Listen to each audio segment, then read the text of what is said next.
Hey everybody, welcome back to our final Steelers minicamp practice report from the Pittsburgh Post-Gazette. Two of your Steelers beat writers here, Brian Batko and Ray Fittipaldo, coming to you from the south side. As Mike Tomlin always says, Ray, it comes to a screeching halt now this time of year. 5 to 6 weeks off now before training camp begins out in Latrobe. Still a few loose ends to tie up, but for the most part, he seemed pretty happy with the participation, and obviously there are still some storylines we're watching going on to July 24th report day. Yeah, and the big one, of course, is will TJ Watt show up on July 24th for the first day of conditioning and really the first day of training camp? He did not attend any of the 3-day minicamp that was mandatory. The Steelers could fine him for that if they want to, but they did not, and we'll see what happens in July when they get to Latrobe. Yeah, and Mike Tomlin said he's not going to speculate on it. Now, before you get all up in arms and say, well, that makes me worried that he didn't just say, yes, I expect him there. Right. He also said he's confident that a deal is going to get done because both sides are motivated to get a deal done. Now, I don't know that he would say anything other than that if that were the case, but he also added that he's been in communication with TJ throughout. There's been communication between TJ and the team and TJ and Mike. Specifically, I don't know about you, Ray, but I almost read it as, I kind of think Mike doesn't want to make this seem, he wants to pay some respect to TJ by not making this seem like, this is no skin off our back. It's going to happen. We're not worried about it. I mean, you still kind of got to make your biggest star player feel like, yeah, we wish you were here and, we want you to be here. Listen, there have been some low-key hold-ins the last couple of years. That's kind of been the negotiating method from players and agents. We're back to the holdouts now. I talked a little bit to Cam Hayward about that yesterday, and he said the hold-in is something that the team wants, and this is a ploy by agents to get some of the leverage back in these negotiations. We'll see where it goes.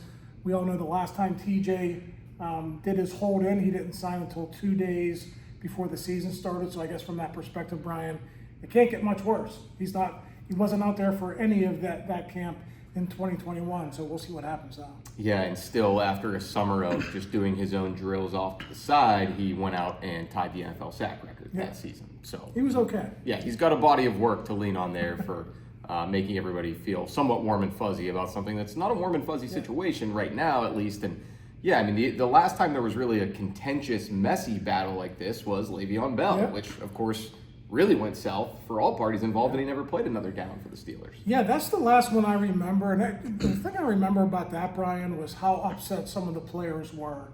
I remember talking to Marquise Pouncey on report day, and he had some words for Le'Veon. Like he said, Le'Veon should have been there, and you don't really see that often from players. It's more like, hey, go get your money because eventually I'm going to have to go get my money.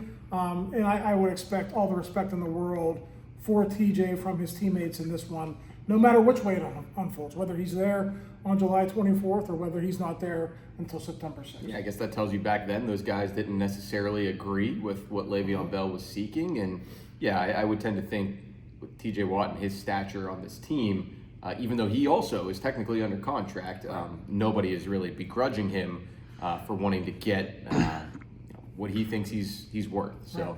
Other notes from Mike Tomlin, he addressed for the first time some of the minutia of changing the training camp practice schedule. If you remember, it was not a big deal, but a medium deal. It was something worth talking about that the Steelers were going to practice earlier in the morning.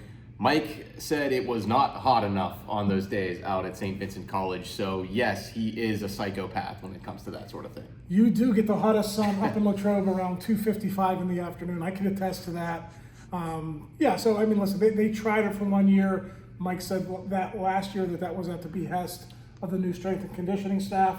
So obviously they're going back to something that Mike is more familiar with. That's the way it was from 2007 until 2023. And I think you brought it up, Brian. We'll also see if any quarterbacks are pushing blocking sleds in the conditioning. Or the heavy sled. The heavy sled, the weight room sled. I mean, I asked Mike about that. Are you going to tweak your conditioning test after what happened with Russell Wilson?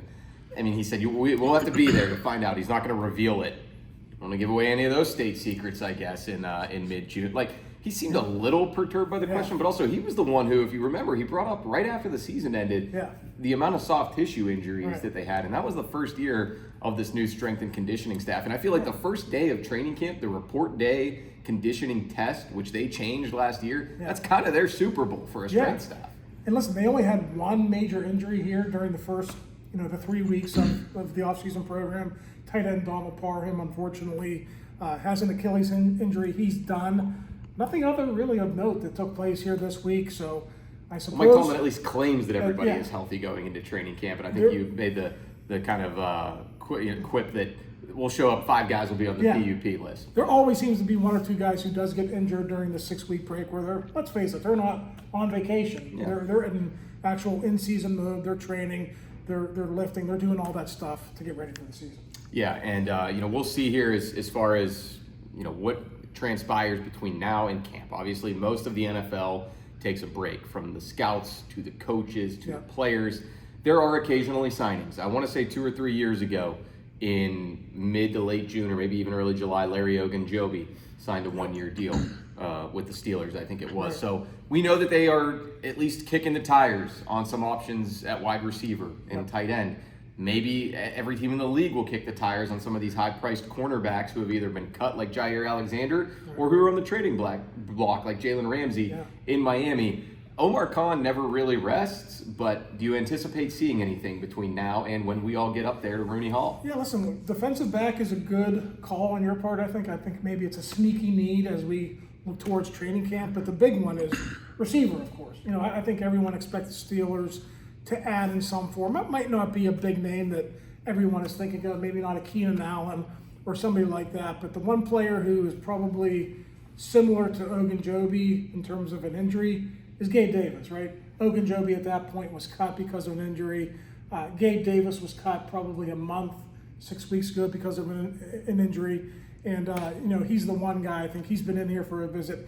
He's the one guy. If there's a leader in the clubhouse for a guy who's going to come in and be a part of training camp, I'd say probably Gabe Davis is the guy. On the slot corner, I think is one position where on paper it's maybe an area where they could add, but I also feel like Beanie Bishop had a pretty nice mini camp, and I'll leave you with this. I think if there was anyone who was kind of a standout of mini camp, they don't keep stats for this, but if they did, I think Connor Hayward led the team in receptions. So make of that what you will. I mean, he was everywhere out here, and for a team that is looking at potential avenues at that position, maybe he helped himself here in May and June, even though it is just football-like, as Mike Tomlin always cautions. Real football comes out to you July 24th from Latrobe. We'll be there, right? You'll be there, right? I'll be there. I'll be there. Chris Carter will be there. Jerry Dulac will be there. We will see you all there. Thanks, as always, for watching these from the Post-Gazette Sports Network. He's Ray Fittipaldo. I'm Brian Batko. We'll talk to you soon.